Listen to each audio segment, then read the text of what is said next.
Hi, everybody, and welcome back to Aamsuntitledpodcast. I'm Am. Hi, if you've never met me before, it's really nice to meet you. Welcome to my Percy Jackson dedicated podcast.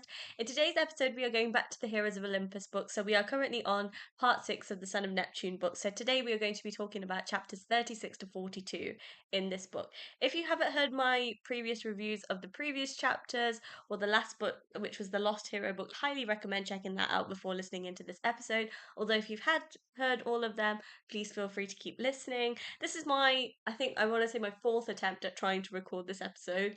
Every single time I'm trying to record this episode, I'm getting interrupted. So let's hope today is fourth time lucky. Anyway, I'm going to get on to this before somebody has the opportunity to interrupt me. So this is starting with chapter 36, which is Frank's point of view, and it opens up with Frank going up to the attic, and he sees Ella, who has made her own nest, and he finds a potato gun, and Ella tells him that starch is bad for ogres. Obviously, again, touching on that idea that Rick always introduced as a humorous moment in a situation of grave danger, and I'm loving the fact that Ella brings that humor, if that makes sense. And of course, he asks Ella, to come with him to Alaska, and she starts reciting lines from a prophecy, and eventually he starts to hear an ogre call out to him, and Ella tells him, of course, not to go alone, but he goes anyway. He meets up with Hazel and Percy, and he asks her if she hates him for what happened last night. But actually, she says that she's very impressed with him. They are a really cute couple. Like, obviously, Percy Beth will always be like a top tier couple for me. Like, I don't think anybody is better than them. But I think Hazel and Frank are a very close second. There has been many moments in this book when I've been rereading this that I think that they're both just so adorable, and I've actually kind of highlighted some of those. I don't normally draw on my books or write on my books because my books are kind of sacred, but because I have two copies of the Heroes of Olympus books, I've been writing like rough notes and things like that in the book. It's a lot of fun actually, and I can see why people love doing it. But yeah, there's definitely been, particularly in this book, some Frank and Hazel moments that are just pure like feels, and I just love them so much. I think they're great. And of course, he tells them that he does have an escape plan to get them out of there. And he also informs Percy that they are both descendants of Neptune, which is quite nice. It's nice that they like share such a close relationship. Obviously, all the demigods are related to each other because their parents are all a family. But Frank and Percy have a closer relationship, if that makes sense. And they really have this brotherhood that gets established in this book. And I do love the two of them together. I think they both complement each other really nicely. And of course, Frank tells them that they have to take Ella because she knows the prophecy for this quest, which is pretty cool. I do like Ella as a character, and I think she's very sweet, and I love the whole dynamic that her and Tyson share, which we'll talk more about, of course, when we get there. The ogres again call out to Frank, and he asks Percy if he can drive his mother's tank. Now, I was getting a little bit like flashbacks from like the Lotus Casino parking lot, and I like part of me every single time I read that line in the book is just like I don't really think that's a good idea, but maybe Percy's driving skills would have improved over the course of this book. Anyway, Frank tells them, to go, and he imagines himself as a dragon, but unfortunately nothing happens, so he just attacks the ogres as himself. And as he's attacking the ogres, they start throwing cannonballs at the house, and of course we know that Frank's grandma is trapped in that house. And I think for me it was a big moment where I realized that she was actually going to die, and that it was really sad. Like, I know we only met her for a short duration of time, but it was still like she played such a significant role in Frank's life, and it's almost hard to see him lose someone, if that makes sense. And it really does like symbolize this idea that these books are very different. They're a lot darker than the first five. you know there's death in every single book, and it really did sort of open my eyes that these books, like, they don't have the same, like, yes, they have the adventure, but they're not as light-hearted, if that makes sense. um and Frank? I meant Percy. Percy, of course, like, eventually drives the tank and tells Frank to jump in. And as they're driving away, they can see the mansion where Frank has spent his whole life on fire. And, part of me knew that his grandmother hadn't made it. And I think Frank knows that as well. And it's really sad. And I was just like, yeah, that's another person who's lost someone because they're part of this world, which is it's quite a difficult world to be a part of. And like, this is the first time that Frank had ever bonded with his grandmother properly, and now, like, the first chance that they've bonded, he's now lost that chance forever because he's never going to see her again, which is quite sad. And they reach the airfield, but of course Ella refuses to get on, and the Laestrygonians are literally chasing right behind them. Like, it's quite an intense moment. And Percy tells Ella to hide in the woods and that he will send a friend to take her back to camp. I wonder who this friend could possibly be. I mean, I wonder if it's another son of Poseidon. I feel like it's a son of Poseidon, and if you don't know who I'm talking about, I honestly can't get you any more hints without spelling it out in black and white. Tyson. Anyway, let's carry on. So Percy and Hazel, of course, run for the plane, and Frank distracts the monsters. And then, Hazel tells him, like, come on, and he dives onto the plane. And the chapter sort of ends with him feeling like such a failure, and he starts to cry. And the pilot tells them that their next stop is Anchorage, Alaska. And like, of course, he feels like he failed his grandmother, but also like him not being able to use his shape-shifting ability, he feels like he failed as a son of Mars as well. And I can't imagine that he must have, like, he's grieving, of course, but also like he's also grieving the idea that maybe he's not like a proper son of Mars, if that makes sense. And like, he was given this gift, but he doesn't know how to use it. So he's grieving that idea as well. So overall, it was a very intense and sad chapter, that one. It's a bit of a sad note to start the episode on, but let's move on. So chapter 37 is Percy's point of view again. And it opens up with Percy being on the edge of the plane, and of course he remembers riding blackjack. And that was a big moment for me because I was like, oh my god, like, his memories are slowly coming back. Like, they're not coming back fast enough, but they are, like, bits and pieces are sort of coming back to them, and he's able to make this full picture again. And I'm glad that he can remember blackjack, because him and blackjack have spent so much time together. It's so nice that he can remember something that was so pivotal in his life. And of course he sees Hazel trying to reassure Frank. He's sitting there and he's so emotional. And I think it's kind of like when Percy's looking at Hazel and Frank, like, he's remembering, like, that's what him and Annabeth used to be like. She was that person in his life that used to reassure him when all seemed lost. And he's sitting there and he's like, he just can't comprehend this idea that him and Frank are actually related. And you know what? He says the perfect thing to Frank, which is that he's proud that they're related. Like, sometimes, like, one thing I love so much about Percy, and maybe something that I don't talk about a lot, is his ability to make people feel special and say the right things at the right time. Like, he's very good at it with Annabeth, and I always used to think that he was just good at it with Annabeth. But surprisingly, like, he's good at that with everybody. He always says the right things to Tyson, he says the right things to Grover, he says the right things to Annabeth. Now he's able to say the right things to Frank and to pick him up. And I'm glad, like, even though they've only known each other for like a short period of time, like, they have this amazing brotherhood, which I really like. And he's just very good at lifting people's spirits. Like, I think that's one of his abilities that doesn't get talked about a lot, but I'm happy to acknowledge that. And Hazel tells Percy that he is a son of Poseidon, which makes him a Greek demigod.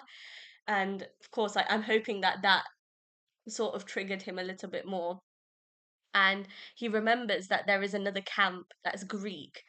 And Frank says if Octavian ever found out that there was another camp, he would declare war. Of course, we all hate Octavian. We know what he's like. We know he's not a fan of the Greeks in general. But it's just like, it's amazing that these two camps have existed coincidentally, and none of them knew about each other, which is quite interesting. And I'm glad, like, there's going to be these seven demigods that sort of bridge this gap and bring peace to this land. And we'll talk obviously more about that when we get to the last book, but I think it's such a lovely concept that Rick has written about. And he's made this, like, slow burn between the camps. Like, he's let them grow separately in their own separate worlds, and then he's also bringing them together, which is quite nice. And Percy realizes that he has been sent with Jason to unite these two camps. This is their job, this is what they need. And it's a big duty, if that makes sense, like, to be a representative of the whole camp. but he knows that he's got this ability to be able to do that. Like, he knows he can say the right things to bring these people together, which is quite nice. And Percy tells them that he feels as close to them as his old friend. And Hazel, of course, leans over and gives him a kiss on the cheek. Now, normally, like, I know what you guys are going to say. I'm a little bit of a hypocrite. Normally, I would have an issue with another female doing that. But I love Hazel, and I know that it's entirely friendly. And I know that she's just doing it to show her appreciation to him. And again, it comes back to this idea that Percy always knows how to say the right thing. He never wants people to feel like he is detached from them just because he hasn't known them from a significant period of time. Hazel and Frank, he's probably known for about a week, but he feels the same bond and the same connection to them as he feels about his friends at camp. And he's such like a people person. Like, he knows how to make, like I said, how to make people feel special, how to make people feel seen. People who don't have an identity, who don't have a voice, he gives them a voice. And that's what I love so much about him. And I think that's probably the same thing that Hazel appreciates about him as well, which is like, I don't have an issue with her doing that. Does that make sense? Like, she knows Percy has a girlfriend, but she's not disrespectful, if that makes sense. And that's what I like so much about her as a character. And, Percy says that he's going to try and contact a friend through his dreams to keep his promise to Ella. And of course, we know that that means Tyson. And it's so nice that he can contact Tyson. Like, he finally remembers that he has a brother, someone who he can trust, and someone who is also a son of Poseidon. And I'm glad, like, we get a lot of references to Tyson in this book. He is kind of like an invisible string in this book, which is quite nice, as well as Annabeth, of course. And hopefully, we get to see him soon. No further comments on that. Let's move on. Frank and Hazel tell him to go to sleep on the couch, and of course, Percy has a dream about Tyson, who got to the Zhang mansion just a little bit too late. He literally missed him by a couple of minutes, and it means that Tyson's been trying to track Percy down for so long. And it's so sweet that like his brother is like just like Annabeth, who won't rest until he can find Percy. And I think that that's such a lovely thing. And like, considering they had a bit of a rocky relationship, we know that in the Sea of Monsters book, when Tyson is first introduced, Percy's not the biggest fan of him. But over time, Percy has learned to appreciate him for who he is. And, you know, Tyson is that one person in his corner all the time that he can rely on and that he knows has no malicious intent against him. And of course, he tells Tyson to go and get Ella and take her to camp safely. But also, he briefly mentions that the giants are marching south before the dream sort of shifts. And he sees the giant army on the outskirts of Camp Jupiter ready to attack, which is quite terrifying because, of course, like Raina is going to have to defend the camp by herself if they can't complete this quest, which is quite sad. And Stentho tells Polybotes that the demigods have flown to their death in Alaska, and I already kind of knew what that means. It felt to me like Percy and them were about to walk into a trap, which will be confirmed in the next few parts that we review together, whether that was a thing or not. But it was definitely the first thought that crossed my mind. Polybert says that he wants the son of Neptune chained to him so that he can kill him when the time is right. Oh dear. I didn't get that reference when I first read this book, but that is a reference to the Blood of Olympus book, which we will talk about when we get that. Again, like, a lot of this is quite like foreshadowing towards the next few books. So I can't really say much now, but I honestly think that Rick is the king of foreshadowing things. Like, I say this a lot when I talk about the first five books, but he plants these seeds that he waters and reaps later on, and that is one of those references that hasn't occurred to me till now while I'm reading the notes that I've taken on this, and I'm like, yeah, I know what that means. And as they are waiting to find out who wins the duel between Otera and Hilla, the Amazons are planning to join them to fight these giants off, but they need Queen Hilla to survive in order to bring um the Amazon warriors over to help them. And of course, they were going to invade the Amazons on at the Feast of Fortuna. So, Jesus Christ, there's a lot going on. Like, one thing I love about this book is that there's something happening in every single chapter. Like, no chapter misses in this book, which I love. And Percy wakes up and tells them that they are almost here. And Hazel tells Percy, "Welcome to Alaska, where they are beyond the help of the gods." And that's where the chapter sort of comes to an end, which is quite like a great cliffhanger. Like, I feel like that chapter particularly, that last line, "Welcome to Alaska," Brilliant, brilliant chapter. I think it's really, really good. Right. Chapter 38, we're still in Percy's point of view, and of course, they get off the plane, and the pilot tells them that he can't wait for them. And of course, Percy is a little bit relieved. I don't think he's relieved, but he says he is. So Percy, of course, remembers Tyson and he realizes why Juno sent him to Camp Jupiter and stole his memories. She's obviously done it because the gods need the demigods to be united together because only them, as Romans and Greeks, can help them defeat the giants. Which I don't know why she couldn't have just said that. I don't know what the need was to steal his memories, send him to another camp, separate him from Annabeth. But that's just my personal opinion. I mean, it was a teeny bit cruel, but let's not. And I did want to give Juno a slap when I read it the first time, but it's okay. It's fine because I know that they're going to get back together and they're going to fix everything. But it's just like she's stolen, 7 or 8 months of his life, but no one's counting or anything. Anyway, they get into a cab to downtown Anchorage and he tells them about his dreams. And Hazel can't believe how much has changed in 70 years because, of course, we know that she was, would you call it resurrected? I feel like that's the wrong word. Maybe it's not resurrected, but we know that she spent a bit of time in the underworld and then she was brought back to life again. And Percy sees the Hyperboreans and he remembers fighting them when Kronos' army tried to invade Olympus. So slowly, like he is like piecing bits of his past back together. But of course, like I understand it can be incredibly frustrating for him because there's certain things that he just literally can't remember no matter how hard he tries. And of course, they pay the taxi and they go out looking for food and they enter a cafe where we find out about Frank's breakfast addiction, which is quite funny. Again, humor in serious moments, guys. I love that Rick keeps that in his writing. Like, nothing about his writing style has changed, which is what I love so much. And of course, as Percy is watching Frank and Hazel together, he remembers Annabeth. And, he says something along the lines of, like, he wants to live for her. He wants to live for this opportunity to see her again, and it literally broke my heart. Like I was just like, I don't know like how much more of this I can possibly take. It just feels like this whole book like he's just been mourning his past life.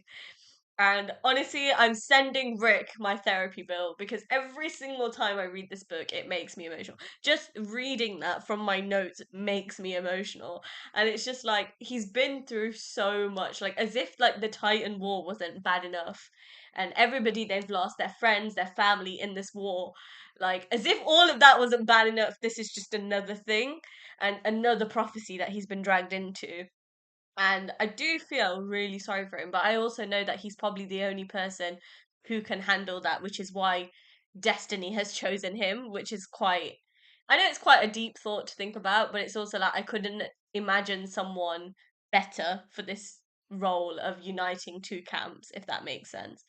And of course, they order breakfast, and Hazel shows them the map, and she suggests using the train and then going by boat because it's a bit of an odd route. I don't think you can just get a taxi to drive them straight to where they need to be. So eventually they buy their train tickets and Percy goes to the payphone to call his mum and she doesn't answer. Oh, I was so like, honestly, in this moment, I was begging that she would answer the phone, which made it more heartbreaking when it didn't. And I remember reading this moment for the first time and I was sobbing by the end of it because he leaves her a message and he says, if I survive this, like I'm okay and I'm coming back and my memories were stolen. He tells her the truth, like he doesn't lie to her at all. And it was just so like I can't imagine what Sally is going through. Like every single time that her son disappears, he's always in danger. He nearly died in the last war. And it was just like it's such a like an emotional moment and he just doesn't deserve this. I think that's the bit that's like makes me upset even more. And it's like he promises her that he's gonna come back. And I remember just sitting there and being like, Rick, what have you done? Because I was just like, Sally is probably like in her apartment, like waiting for her son to come back. The same way like May Stellan is still in her apartment waiting for Luke to return, and she has no idea that her son is dead. And it's just like Sally could have thought the same thing in these 7 to 8 months. Like she could have felt the same way, like her son is never gonna come back. And it honestly, it tore me to shreds, and that moment makes me cry every single time. Like, I know it's coming. Like, I've read these books like 3, 4 times. I know it's coming, but it never takes away the shock. And that moment is so beautifully written, and it is probably my favorite moment in that whole book. I know that's a bit of a morbid thing to say, and I know it's such a sad moment, but I love the way it's written. It is so simple, but it really gets the point across, and that's why I love it so much. And of course, after he makes the call, he's really emotional. And Frank and Hazel can see that. And he said, "No, I've just made a call. Like, I'm okay." Like, you can tell, like, he's trying to hide behind this tough exterior and he doesn't want anybody to see how vulnerable this situation has made him. And of course, the train eventually gets attacked by eagles and it topples off the rails, which was absolutely terrifying. And that's where the chapter sort of comes to an end. Chapter 39, again, we're still in Percy's point of view. Um, it opens up with him getting lifted up by one of the eagles, but it gets shocked in the neck and shocked in the shot, not shocked. I don't know what's going on here. Next level word vomit, guys. Shot in the neck and drops him, and of course Percy slashes one of them with a riptide, and Hazel tells them that they're griffins and that they have to get away from the train. Of course, Gaia's forces are coming to get them because they know that they're trying to complete their quest. And Percy realizes that Frank used the last of the spear to save some mortals, which is quite nice. And it's nice to see like that Rick is able to blend like this demigod world with the mortal world, if that makes sense. And like Percy Jackson is set in the modern day world, and of course, like the mist is of course what protects mortals from seeing the stuff that happens in the demigod world. But it's nice to see like Percy and Frank kind of have this, like, you could tell that they are related because they have this same trait to save people regardless of whether they're a mortal or a demigod. Like, they don't see anybody as disposable, which I quite like. And Percy says that they need to move this fight off the tracks before somebody gets hurt, if that makes sense. And they end up in a griffin's nest, and they think that these griffins might be working for Alcinous. I don't know if that's how you say his name. I might be butchering it. I've never been good at pronouncing these names, so you'll have to just bear with me. And you know, they apparently hate horses, and of course Hazel remembers Arion. Is that how you say his name? The horse? Yeah. I don't know if that's how you're supposed to say his name. Again, I've never been the best at pronouncing all this. So you're going to have to bear with me. And, she has such a special relationship with this horse, and I hope that maybe she potentially gets to see him again. Percy tells Hazel to cause a distraction, and he tells Frank and Hazel to run towards the giant, so they do. And Percy tells them to lay low and not move from under the giant's legs. You could tell, like, he's got this kind of like, before he used to be very impulsive in battle and he used to just fight and just make it up on the spot. But now I'm realizing, like, he's picked so much up from Annabeth, like her strategy, like, she always has a plan. And I'm glad that he now thinks of a plan. Like, he never runs into danger blind anymore. Like, he's always had a plan. And of course, that's the only way that they could have defeated Kronos, is by them having a plan. And he knows, like, the importance, like, the only way they're going to win this war is if they have a plan and everybody's united. And he knows that he can trust Frank and Hazel and that they will do whatever he tells them to do. So it's nice that they have that relationship, but also I can see that he's, of course, trying to protect them.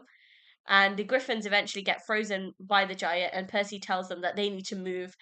And he remembers that he almost got hit by Hyperborean breath once, and I think that was in the um War for Manhattan. I remember that it's in the last Olympian book. So I'm glad that there's like little triggers, like environmental triggers as well, if that makes sense. So like it's not just him remembering people from his past, but also him remembering the things that he's done in the past as well, which is quite interesting. And it's quite a cool concept. Like, Rick gives us enough, but he doesn't give us everything, if that makes sense. So it's still like that tad little bit frustrating. I think he wants us to feel exactly how Percy's feeling in that moment, that frustration. And I'm glad that he's done it like that, if that makes sense, even though it is a little bit frustrating and annoying at times. So that's where that chapter comes to an end. So, chapter 40, again, still in Percy's point of view. And it opens up with them walking and seeing the northern lights, which I think is such a beautiful, beautiful piece of imagery. And like trying to imagine that is so nice. And eventually they find a picnic table and sit down, and Frank gives them some sodas and some granola bars, basically just anything to keep, he knows that they can't fight on an empty stomach, and they have to be strong enough to be able to defeat these giants and complete their quest. And it's kind of like, it's so nice because Frank is a little bit like Annabeth. Like Annabeth was always making sure everybody was fed and, like ready to fight this war and taking care of her soldiers. And I feel like Frank does the same thing, which is quite nice. And he asked Percy like if he meant that he was proud to be related to him, because obviously anybody can say anything like that, and you don't know sometimes whether it's genuine or not. And I know, like, of course, like we know Percy as the audience so well that we know that he means what he's saying. And of course for Frank there's always that little bit of doubt because nobody's really believed in him. Like even when he was in the Legion in Camp Jupiter, like people treated him differently because he was on probation, because he wasn't really claimed and things like that. And I think it's kind of planted this seed of doubt in his mind, and he just needs someone who he trusts, i.e. Percy, to kind of reassure him that everything he said is true and that he is genuinely proud. And Frank tells them that he is scared. And it's a big thing for someone to say that. Like a lot of demigods kind of hide behind this facade that nothing bothers them, or they're not afraid, or they can run into danger.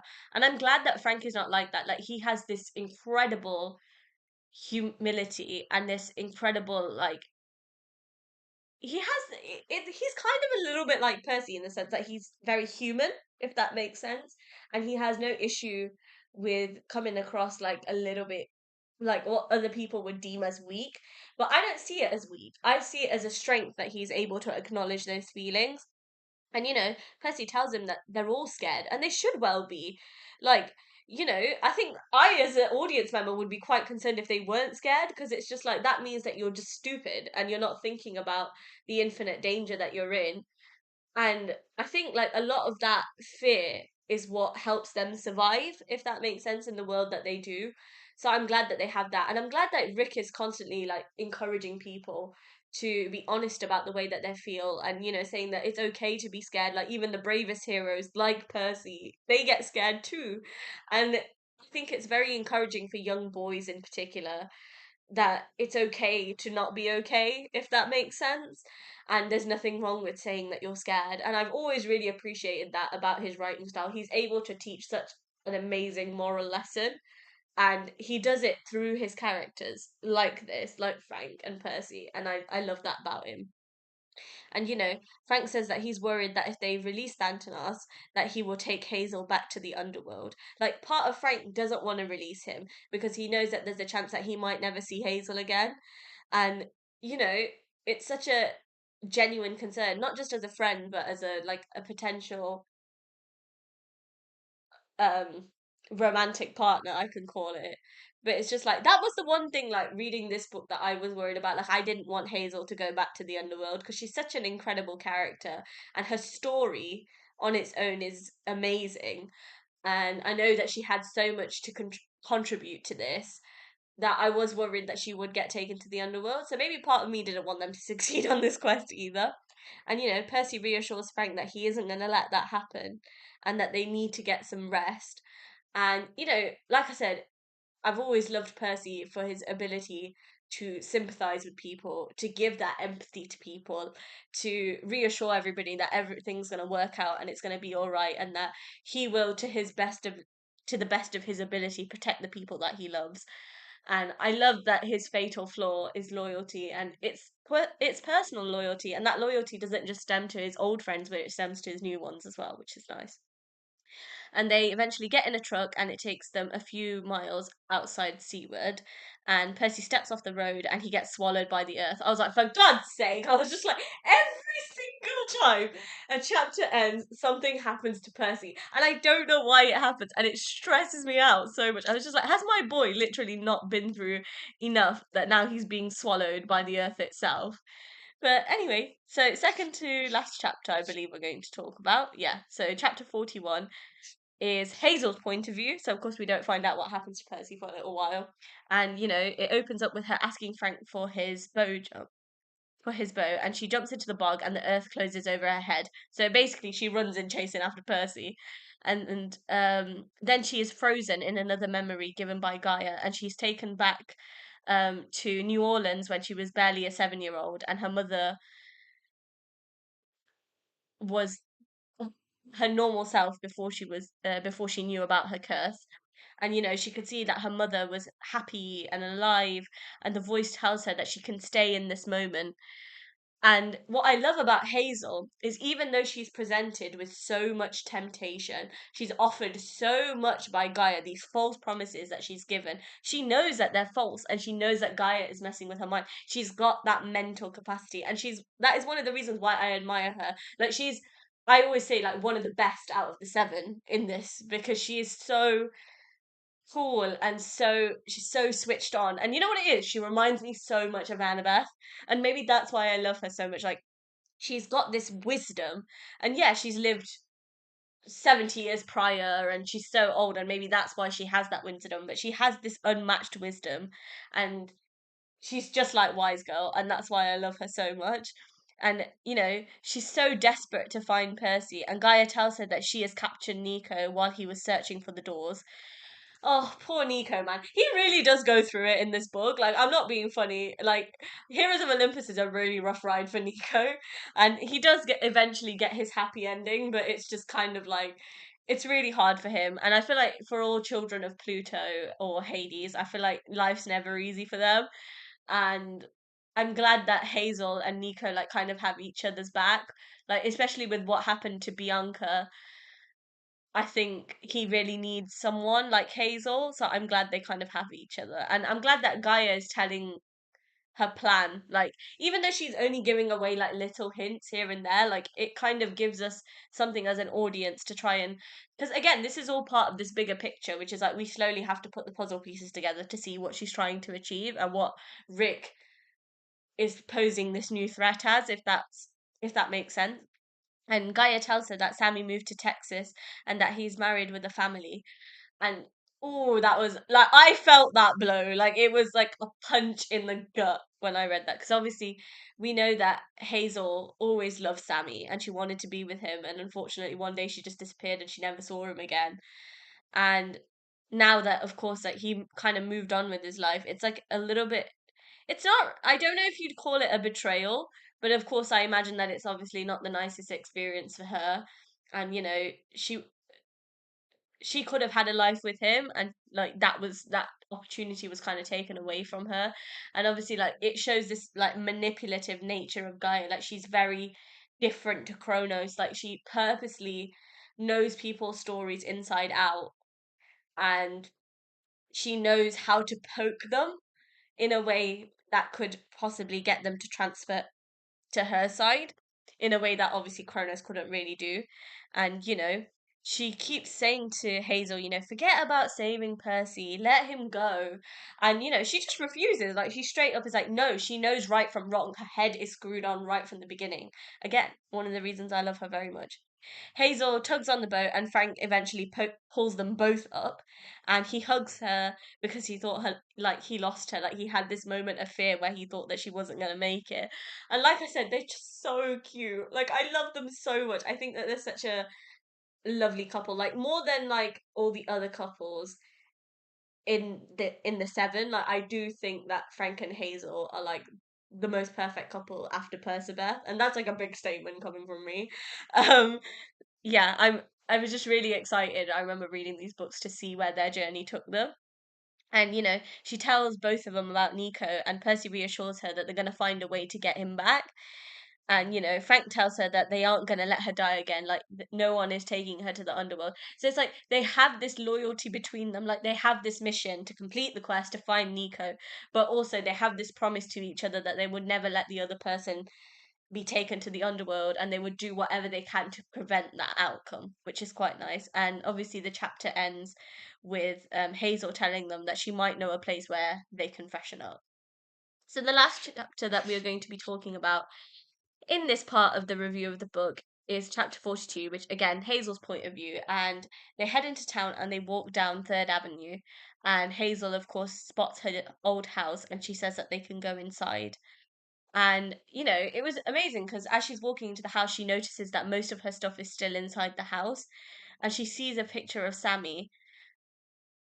And, of course, obviously, she must be remembering what Gaia said to her in the last chapter. And, Frank does the very gentlemanly thing and he says to her, if you need some time, like, I can give you some space, basically. And she says, no, no, like, I'm fine. Like, bless her. Like, this whole journey must be so hard for her because she's like confronting the past, but also she's adjusting to living into a world that's changed in 70 years. So it must be a lot for her to process. And I think just maybe seeing that picture of Sammy again was kind of like another punch in the face, if that makes sense. And, Percy asks who the guy is in the picture, which I love Percy. Please don't get him wrong. Don't get me wrong. Like I've always loved him, but there are certain times where I really wish he didn't open his mouth. But again, it's the ADHD thing. Like he can't help himself, and Hazel just tells him that he was just an old friend, and Percy says something very ironic, which is like he says that he's seen Sammy before, and even I was a bit like, what? Like, what are you talking about? Like, when have you seen him? And eventually Frank starts to feel a little bit awkward and he says that he can go and get some clothes or wet wipes for them so he leaves so that they can basically talk in peace. And Percy and Hazel set up camp together and he thanks her for of course saving him. She did a very brave thing and she could have gotten herself killed and she did it for someone that she's known only for a week because she knows that he's special. And I think that that's like there's no greater act of bravery than that. And he tells her he thought that he was genuinely going to die and he starts recalling the lines of the quest. Like there was something about the son of Neptune dying, so he thought that that part of the prophecy was about to come true. And you could like she can see that he's sort of like losing hope a little bit. And she goes up to him and she reassures him and she tells him, you are going to see Annabeth again. Like she's going to do whatever it is in her power to make sure he gets that chance to see her again. And that made me so happy, like genuinely so happy, because of course she's a fellow Percabeth shipper, but also she wants to see him happy. Like at the minute, like she's never seen him really happy. Like she's seen a kid who was thrown into the deep end, no recollection of his past, ending up in somewhere so far away from home, leaving the people that he loved unwillingly. Like he's been through hell basically, and she won't allow someone to be taken away from Percy the way Sammy was taken away from her, if that makes sense. And yeah, they just have such a lovely like brother and sister bond. And like I don't think Percy has ever had like that sister bond with anyone. Like obviously like him and Thalia a bit of a different story because they were kind of like two powerful people and obviously he doesn't get to see her as much anymore. And of course like in the new books like he gets a sister Estelle Blowfist, but it's not the same. Like this is someone who is kind of like the same age as him and who can understand his struggles and just wants to help him get to the finish line, which yeah, I couldn't have asked for like a better support system for him in this book. And he then does his bit and he says, you're not gonna die. Like he tells her that this new life that she's been given, she has it and it's worth fighting for. Like they're gonna fight this war to win for their own futures. And I think that that's such a strong thing. And I'm glad that they have this bond together and they're able to pick each other's spirits up.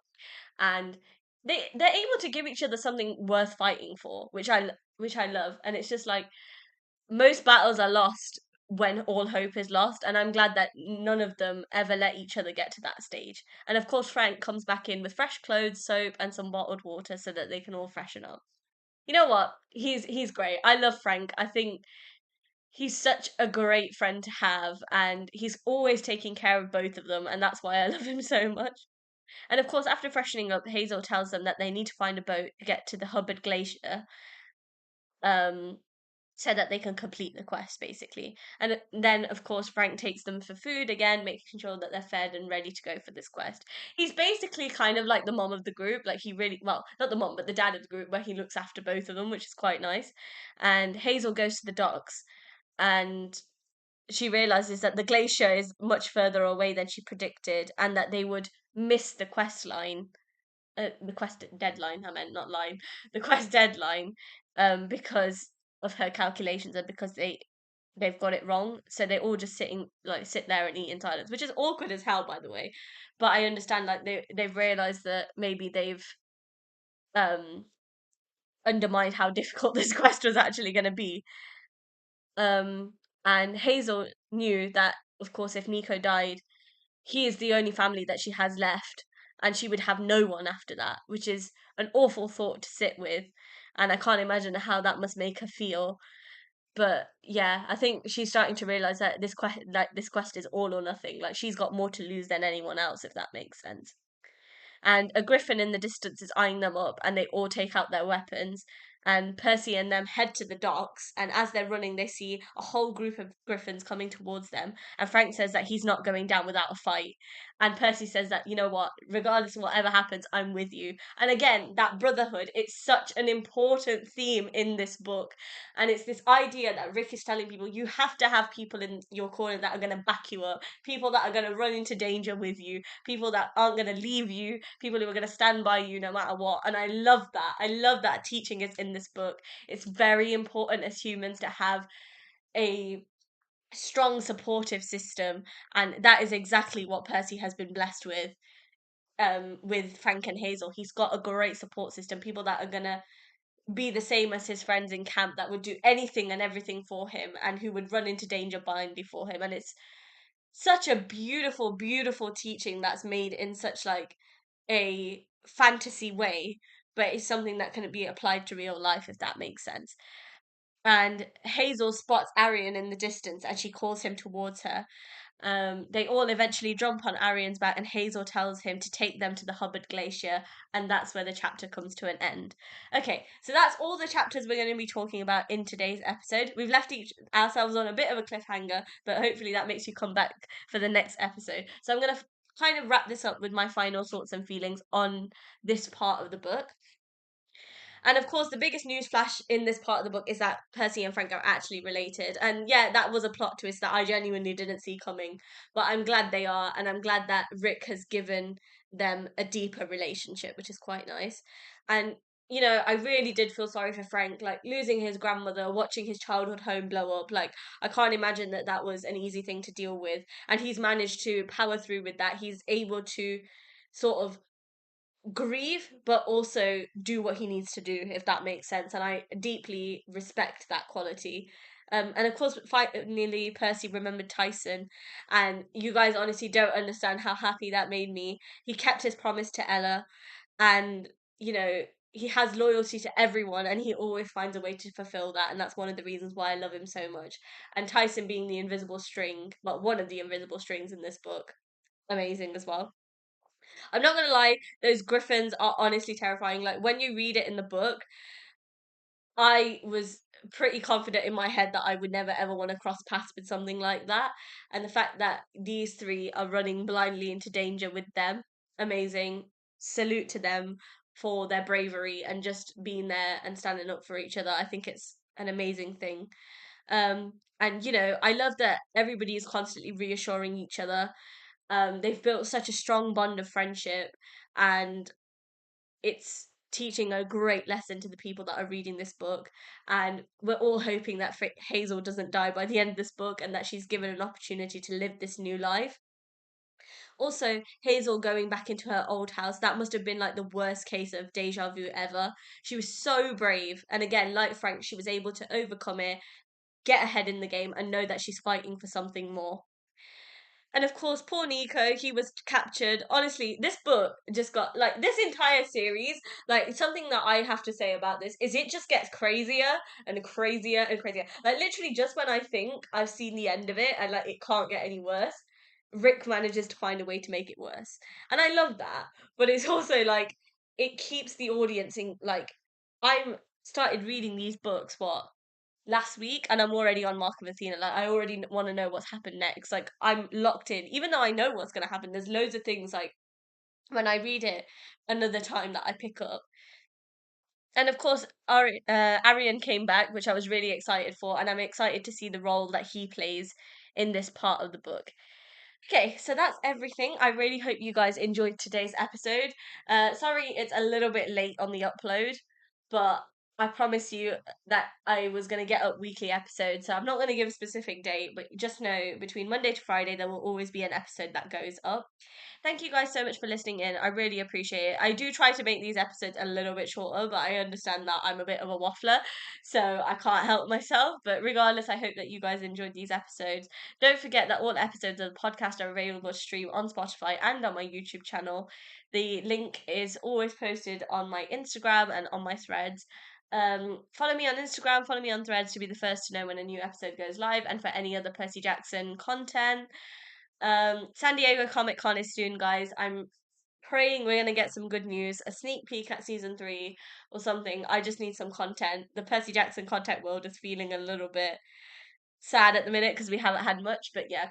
And I can't wait to go on the season 3 journey with you guys. I'm very excited. Not long to go now, 6 months to go. We can do this. We can power through. And I'm really excited to hopefully bring my best friend back on this podcast with me. And maybe we can talk about season 3 together. I'm so honestly, I'm so ready. Like I feel like I've waited for a long time and I'm ready to do it again. So again, really hope you guys enjoyed this episode. Any questions, feel free to DM me, email me. All the information is listed in the description box on my YouTube channel and on Spotify. And I will be speaking to you guys very soon. Mwah. Bye.